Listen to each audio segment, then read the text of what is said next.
Hari ni Abang Boy nak lari sikit daripada crime. Senang gila kot kepala otak buat research pasal bunuh-bunuh ni. YouTube pun dah start pantau video Abang Boy dah. So Abang Boy decide untuk bertenang daripada buat video-video crime. Tapi tak bermakna konten kali ni tak menarik tau. Kalau korang boleh letakkan harga kepada nyawa seseorang, agak-agak korang lah kan, berapa ringgit? 10,000? 20,000? Apa kata kalau Abang Boy cakap nilai nyawa seseorang hanya RM10 je? Itu adalah harga purata untuk sebuah tiket perkhidmatan feri di Filipina. Kes yang Abang Boy akan kupas hari ini adalah tragedi terburuk yang meragut nyawa paling ramai dalam sejarah maritim dunia, di mana mangsanya adalah seramai 4,385 orang sekaligus dalam masa beberapa jam je. 438 orang mati guys. Apa yang terjadi ni telah menjadi titik tolak perubahan di negara Filipina dalam bidang pengangkutan feri. Adakah insiden ini disebabkan kebalangan atau disebabkan kecuaian dan sifat ketamakan manusia? So, tanpa membuang masa, let's roll the intro.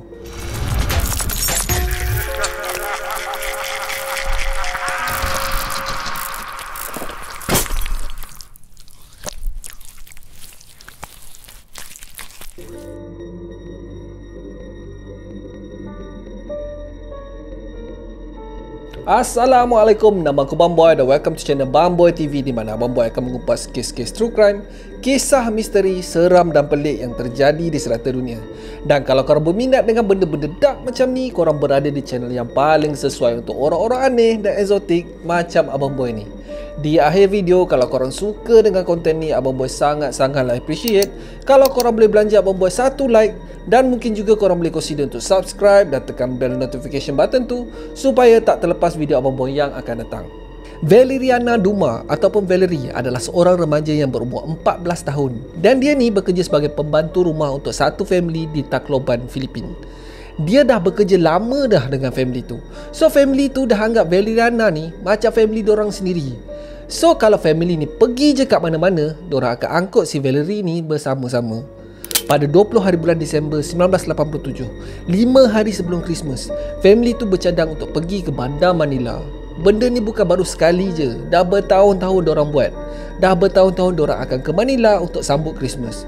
So seperti yang korang tahu, Filipina ni memang banyak gila pulau-pulau, dan salah satu cara mereka untuk travel adalah melalui perkhidmatan feri. Pada hari tu, secara kebetulan hanya ada satu je feri daripada Pulau Tacloban ni ke Bandar Manila. So korang boleh bayangkanlah berapa punya ramai orang dekat JT pada masa tu. Semasa Valerie dan family ni menunggu turn untuk naik ke dalam feri, barulah family ni teringat yang tiket untuk Valerie diorang masih tak beli lagi guys. Ahli keluarga yang lain diorang dah beli dah tiket awal-awal. Si Valerie ni pun cakap tak apalah kalau dia tak ikut pun, dia okey je. Sebab terus terang, walaupun si Valerie ni suka untuk ke Bandar Manila, tetapi dia tak gemar travel melalui feri. Feri selalunya penuh dengan penumpang-penumpang, sehingga kan mereka terpaksa berhimpit-himpit. Tambah pula pada hari tu adalah hari cuti Christmas. Memang sesak lah dalam keadaan feri tu. Walaupun Valerie dah menolak, tetapi ketua keluarga ni berkeras nak bawa si Valerie ni bersama-sama. So dia pun berusaha lah untuk mendapatkan tiket di kaunter. Memang ternyata tak ada satu pun baki tiket yang ada.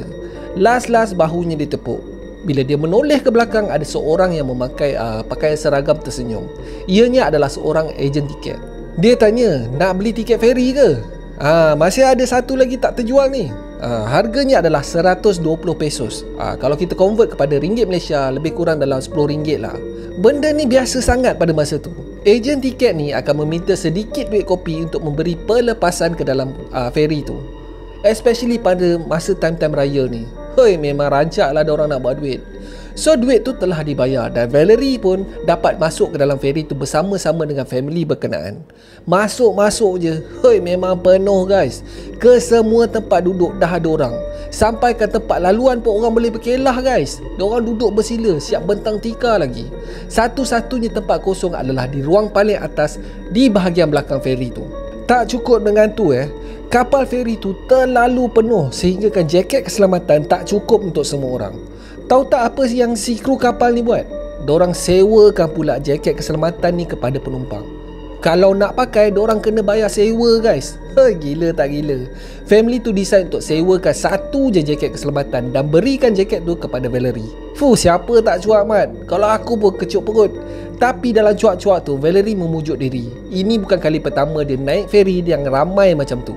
Selalunya sampai je ke destinasi. Mungkin perjalanan kali ni takkan terjadi apa-apa. Kapal feri penumpang tu bernama Donna Pass, dibina oleh syarikat perkapalan di Jepun bernama Onomichi Zosen. Pada awalnya nama kapal tu adalah Himeyuri Maru.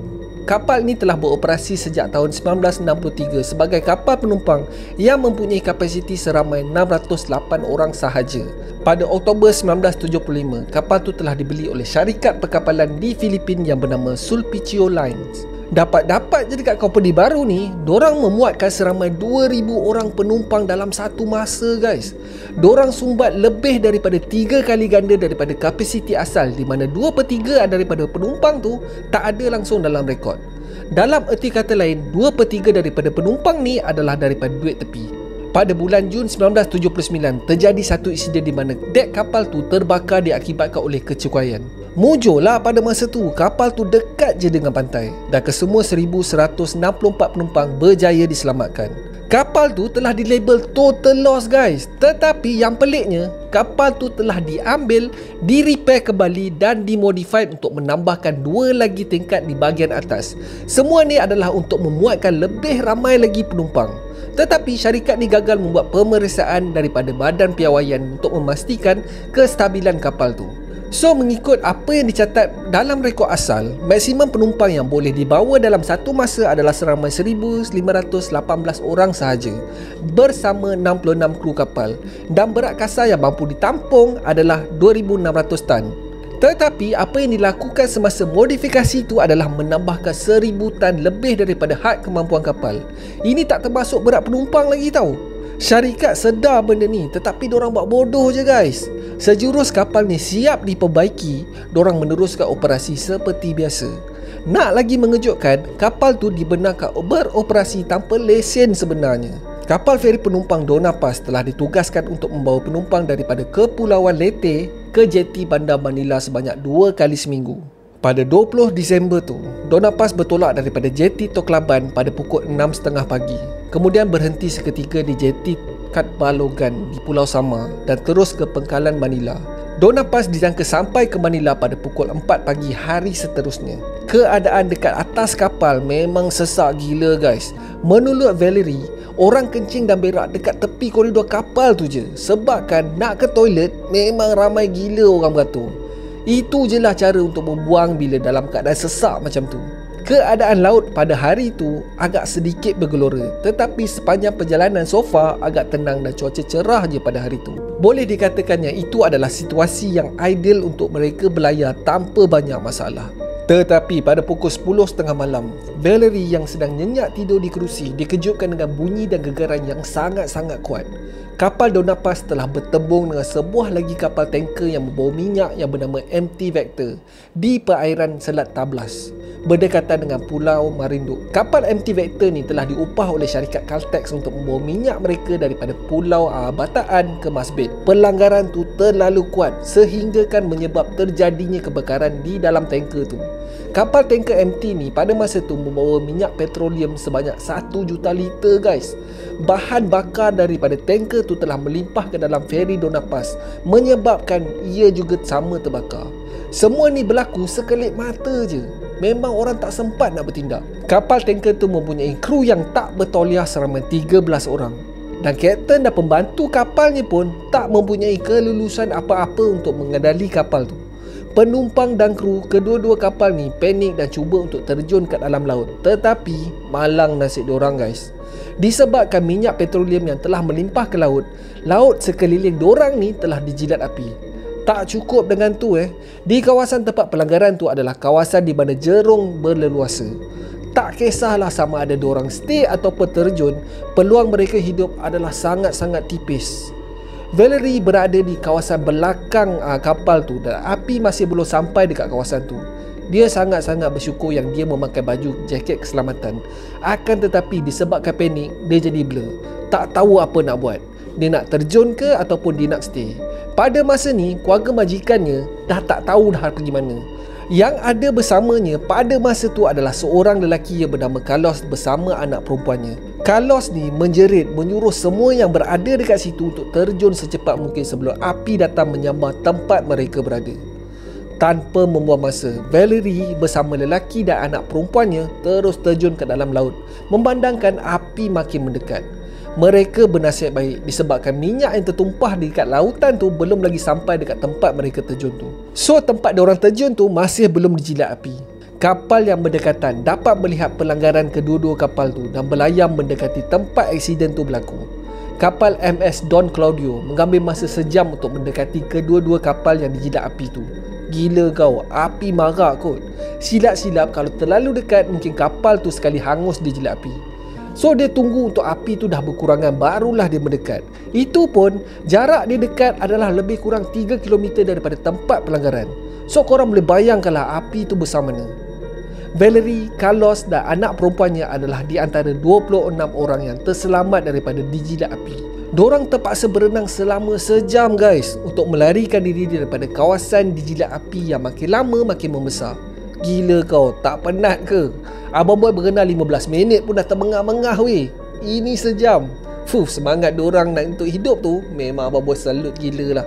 Kesemua 24 daripada 26 yang terselamat ni adalah mereka yang terjun daripada belakang kapal feri tu. Dan 2 di antara mereka adalah kru daripada kapal tanker minyak. Tetapi nasib malang kepada yang lain. Seramai lebih 4,000 nyawa terkorban bersama kapal Donapas. Selama 2 jam setelah semuanya selesai, setelah semuanya habis dijilat api, kapal Donapas tenggelam sedalam 1,500 kaki ke dasar laut, membawa sejumlah besar mangsa-mangsanya bersama. Ratusan mayat dilihat terapung di permukaan air dengan kesan terbakar. Salah seorang daripada survivor mengatakan yang dia cuba untuk menyelamatkan anak perempuannya, tetapi kulit daripada tangan anaknya tertanggal akibat melecur teruk dijilat api. Anaknya ditemui terapung bersama mangsa-mangsa yang lain. Menurut official record, pada hari itu kapal feri Donapas telah membawa seramai 1,518 orang penumpang sahaja. Tetapi seperti yang kita tahu, kapal tu telah membawa lebih daripada had yang dibenarkan untuk kapal tu beroperasi. Menurut beberapa orang saksi, sebelum kapal tu berlepas daripada jeti Toklaban tu, kapal tu telah dilihat berada dalam keadaan sengit sebelah berikutan terlalu ramai penumpang. Selama berbulan-bulan selepas kejadian tu, satu persatu persoalan berlegar di minda rakyat. Macam mana badan yang bertanggungjawab membenarkan perkara ni terjadi? Badan siasatan yang bertanggungjawab mengendalikan kes ni berjaya merungkai satu persatu kesalahan yang dilakukan oleh kedua-dua kru kapal yang terbabit. Pada malam tu, dalam ramai-ramai 56 kru kapal Donapas dan 13 kru kapal tanker MT Vector tu, hanya seorang yang tugaskan menjadi watchguard, dan dia pun sebenarnya tak ada tauliah pun untuk mengendalikan kapal tanker tu. Kru kepada Donapas dikatakan sedang berparti pada malam kejadian. Masing-masing mabuk gila guys. Kapten kapal pula pada masa tu tengah tengok TV satelit di bilik rehatnya. Dalam erti kata lain, tak ada siapa pun yang mengendali kapal Donapas pada waktu tu. Dorang just letak koordinat dan biarkan kapal tu dalam automatic mode. Menurut undang-undang maritim, setiap kapal perlu ada sekurang-kurangnya seorang untuk berada di dalam kabin sepanjang masa untuk mengawasi trafik di lautan.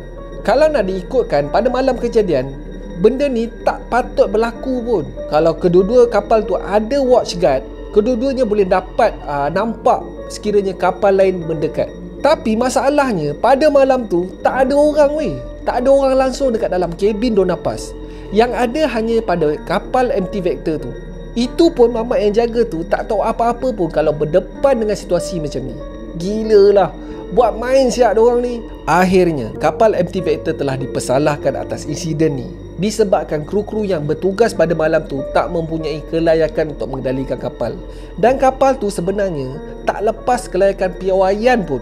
Walaupun macam tu, kapal feri Donapas ni mempunyai beberapa kesalahan yang besar juga. Dan salah satu di antaranya adalah membawa lebih muatan pada hari itu.